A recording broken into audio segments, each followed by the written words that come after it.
Today we'll be counting down our picks for the top 10 times the Queen was badass. Oh, really? Please.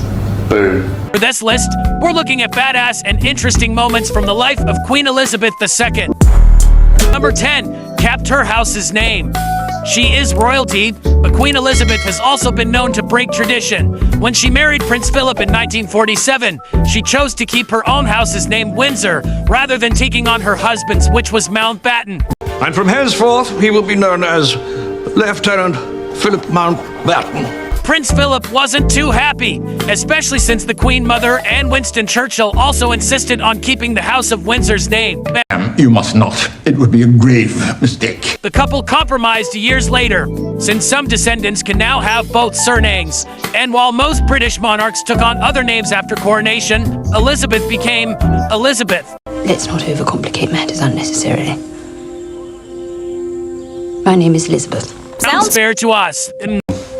Long live Queen Elizabeth. Number 9, photobomb 2 field hockey players. Queen Elizabeth the photobomber, well, it happened.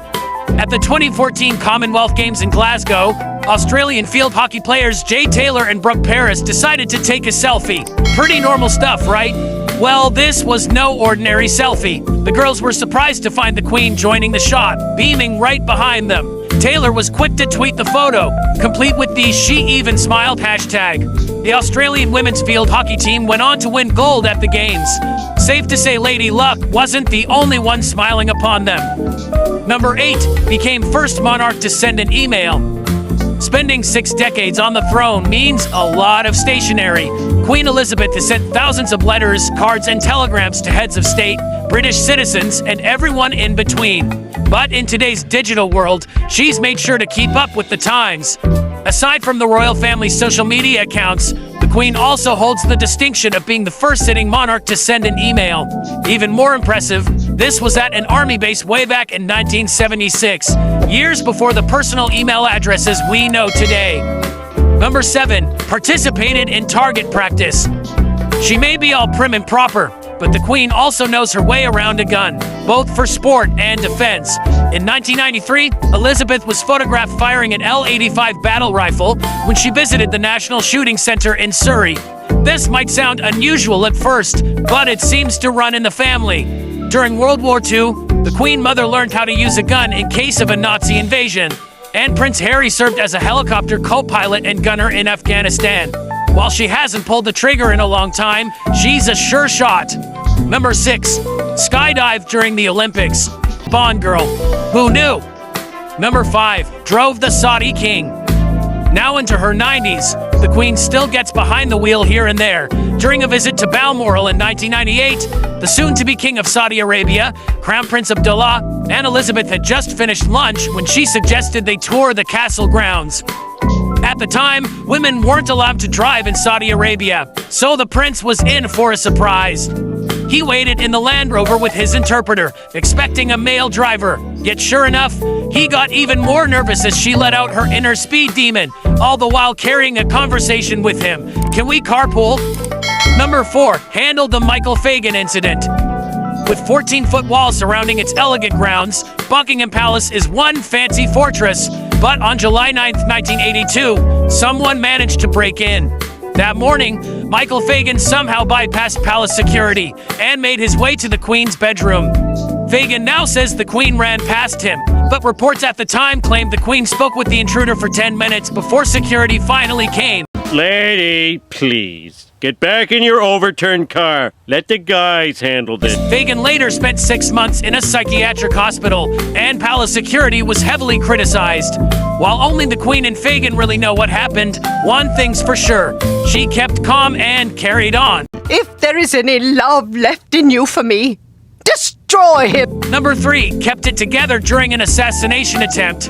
The Queen has always been a public figure, and such a high-profile life has led to some very close calls. On June 13th, 1981, she was on her way to the Trooping the Colour ceremony when 17-year-old Marcus Sargent fired 6 shots towards her. Duke of Edinburgh, Colonel of the Grenadier Guards. Hello, some little disturbance in the approach road. Luckily, they were all blanks, so while it was quite a shock, no one was injured. After comforting her startled horse, the Queen kept her cool and continued as if nothing had happened. Sargent apparently did it for the fame and notoriety, but unlike his target, he now lives a quiet life out of the spotlight. Number 2, served in World War II. When Britain entered World War II, everyone did his or her part. The royal family was no exception. Elizabeth was only 13 when war broke out, but when she turned 18, she jumped at the chance to serve her country. The young princess drove military trucks and ambulances for the Women's Auxiliary Territorial Service. She even knew how to repair them, a fact notably shown on an episode of The Crown. It's all right, I was a mechanic during the war.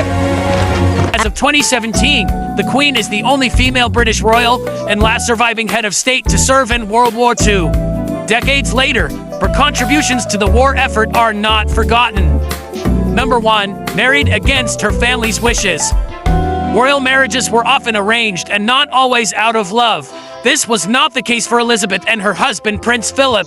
She crushed on him when she was a teenager, and after years of courtship, the couple became engaged in July 1947. While Elizabeth wanted to marry him, her family wasn't too excited. Philip was not as wealthy, was a foreign-born prince, and was considered just not good enough a match for the future queen. Are you sure you wouldn't prefer one of those, someone with a grand title, rather than a homeless Charlie Crown? No. She married him anyway. Their marriage has had its struggles, but decades later, the Queen and the Duke of Edinburgh are still very much in love. Do you agree with our picks? Subscribe for new videos every day.